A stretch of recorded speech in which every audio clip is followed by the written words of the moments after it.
एक माँ जब अपने बच्चे का ख्याल रखती है,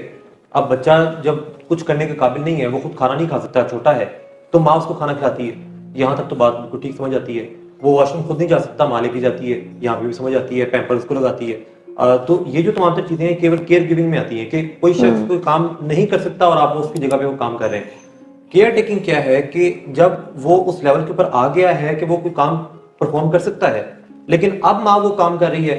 तो ये जो है ये केयर टेकिंग और ज्यादा उस कोडिपेंडेंसी की तरफ है। जैसे कि अक्सर केसेस में ये भी होता है कि एक बच्चा जो है वो बाहर पढ़ने भी चला गया है,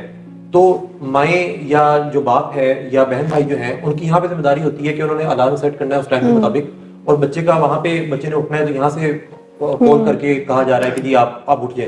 तो अब जो उसकी जिम्मेदारी है वो कर सकता है, अलार्म वो भी लगा सकता है और उठ वो भी सकता है, मोबाइल उसके पास भी है, क्लॉक उसके पास भी है, तमाम तर चीजें उसके पास है, लेकिन अब उसकी जो जिम्मेदारी है वो वाला काम आप कर रहे हैं, तो ये यानी एक्स्ट्रा करने में आ जाएगा, जो कि कोडिपेंडेंसी की निशानी है।